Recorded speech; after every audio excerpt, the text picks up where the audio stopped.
aí, pra você que tá curtindo o Geração nessa segunda-feira, tá chegando aí um Moda e Beleza, claro, com a minha amiga Sofia Bruneta. Bom, o Moda e Beleza de hoje vai falar um pouquinho sobre as tendências do universo das bijuterias, quando o assunto é o inverno 2014. Maiara? Então vamos conferir moda e beleza com acessórios da Caica Biju na tela do Geração Gazeta.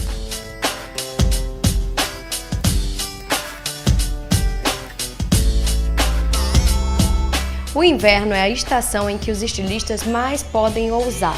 Todas as ousadias e a sua criatividade, além de muito glamour, são a dose sempre que a gente anuncia o inverno. Dessa vez não é diferente, e quando o quesito são os acessórios, ou seja, as bijus, as max bijus, todos eles recebem uma dose extra de glamour para você ficar super bonita o ano inteiro. O Moda Beleza de hoje está no ar com muita coisa interessante quando o assunto são os acessórios. O brinco que eu escolhi para mostrar um pouquinho para vocês traz uma tendência que eu adoro, que são as pérolas, que na verdade deixam de ser tendência quando passam a ser um clássico que se repete a cada nova estação, misturada com metalizados, com strass, com esse max brinco que é muito grande, com ousadias como essa, ou perdem um pouquinho também da dose muito clássica e passam a ter geometria, junto com elas, formatos mais inusitados também, que a gente adora e que mantém a sensualidade o ano inteiro. O preto é sempre um clássico quando o assunto é moda, mas no inverno ele é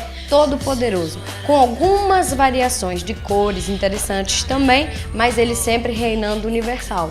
Aí a gente tem também essa tendência migrando para os acessórios, que nessa estação também escolheram um par perfeito, que é a dupla âmbar com preto. O âmbar, gente, é aquela cor mais caramelizada que a gente vê em alguns colares, alguns brincos, algumas bijuterias. Vem também do étnico, que traz essa coloração como sendo muito importante para demonstrar isso.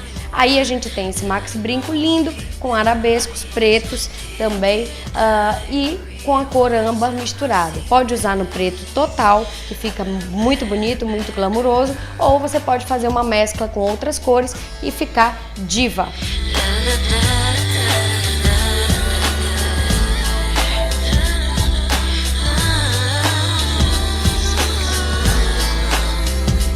Mas o inverno também permite uma cartela de cores que pode ficar super bonita. Esse azul é um azul que foi muito valorizado pela Pantone, que dita as tendências quando o assunto é a moda, a arquitetura, design e a arte, e podem sim ficar lindíssimos no seu colo. Fica super bonito, inclusive para você mesclar novamente com a questão das cores ou usar e abusar do preto total. Há algumas estações, dois formatos foram predominantes quando o assunto eram os acessórios.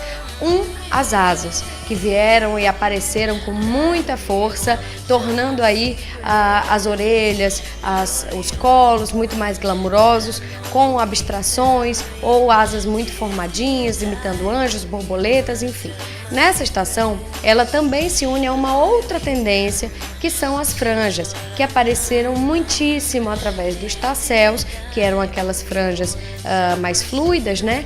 Ou também, nessa estação, mais pesadas, com o uso dos strass, das correntes, formando franjas muito compridas, que podem variar numa orelha só, com um brinco pequenininho, ou nas duas orelhas para quem não tem medo de ousadias, como esse brinco aí lindíssimo que a gente está mostrando para vocês. Bom, a última peça é muito bonita também e eu fecho mais uma vez falando sobre o poder do preto total. Dessa vez eu quero ressaltar o poder dos formatos florais, que continuam muito em alta. Esse brinco é uma flor disfarçada, vamos dizer assim, um pouco mais estilizada, e traz novamente o âmbar, o preto e o strass branco, que a gente adora, que é aquele toque a mais de glamour.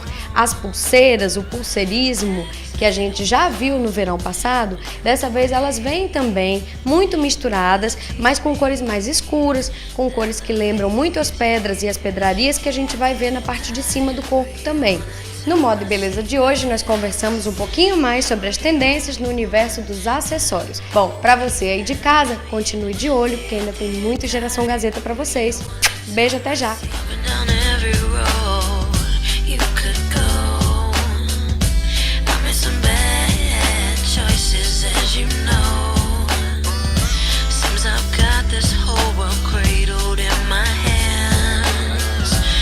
Just like me not to understand.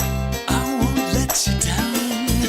I will Bem, pra você que tá curtindo o Geração Gazeta, tá chegando aí Geração Saúde e é com uma mulher lindíssima hoje, Mayara. É verdade, Zé. Além da beleza, né, a nutricionista Maria Fernanda Pio vai falar com a gente a respeito de suplementos, as questões polêmicas, algumas dúvidas que as pessoas têm a respeito, num bate-papo aqui muito esclarecedor. A partir de agora você vai ter a oportunidade de esclarecer várias dúvidas a respeito da suplementação. Acompanhe.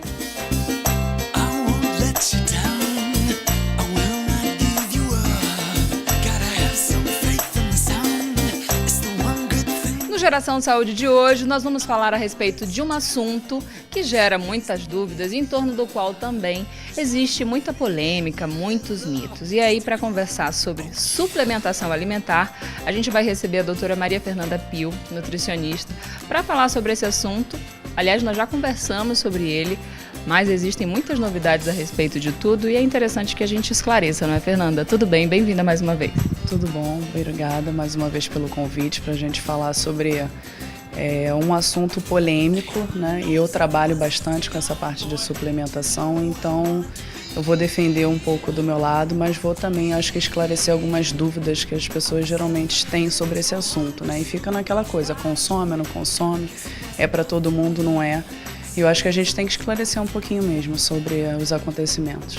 Verdade. Bom, a gente tem tanta pergunta que fica até difícil, mas vamos assim começar falando da grande diferença, embora assim já haja muita informação a respeito, né, difundida, mas muitas pessoas ainda confundem o uso de produtos como anabolizantes e hormônios com os suplementos alimentares, não é que a gente tem acesso com mais facilidade. Vamos começar explicando essa diferença, Fernanda. O suplemento alimentar, ele é um alimento em primeiro momento, né?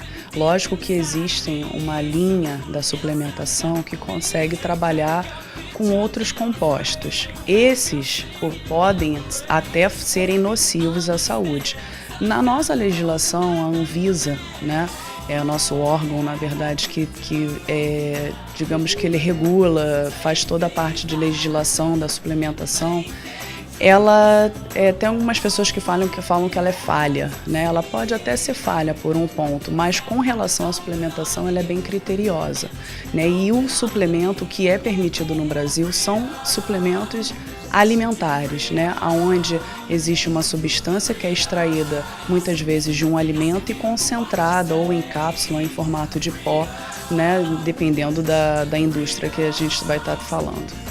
Certo. E com relação aos suplementos? Você falou em Anvisa e vez por outra a gente tem notícia na mídia de suplementos que são proibidos, não é? Há um tempo atrás nós tivemos os pré-treinos que tinham uma substância que foi proibida, que foram retirados de mercado e que foram obrigados a reformular as suas características e agora esses últimos, os mais recentes, em relação às proteínas. O que você tem a falar a respeito desse assunto, Fernanda? Falar que essas substâncias vão gerar algum mal, alguma gravidade, né, a nível de gravidade patológica, que eu estou falando alguma gravidade clínica, a gente ainda não tem essa notícia, né? O que realmente, por que eles foram retirados da prateleira? Porque são substâncias que dentro da nossa legislação não são permitidas, ponto. E não foram discriminadas no rótulo, que é uma grande falha, né? Uma outra falha, na verdade, que a gente encontra muitas vezes no mercado é isso.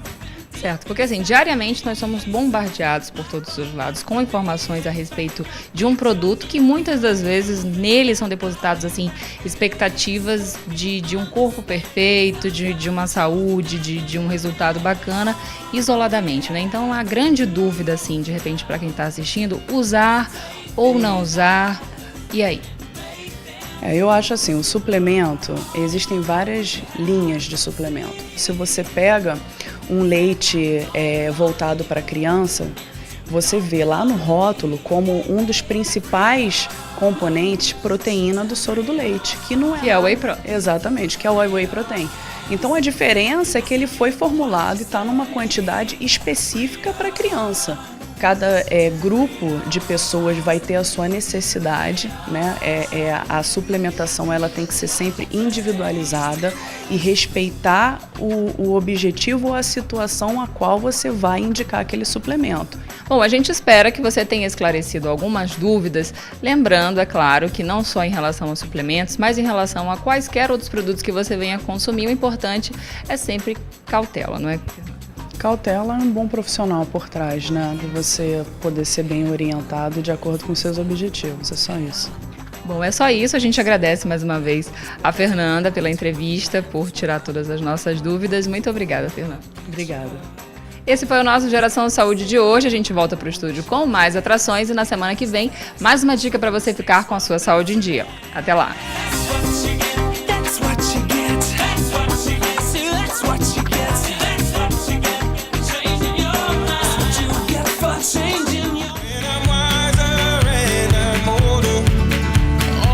No próximo bloco, uma receitinha, ó, que não é tão light assim não, viu? Mas dá água na boca. No Dia da Mulher a gente abre essa exceção, né, Zezinho? Rapidinho a gente volta, hein?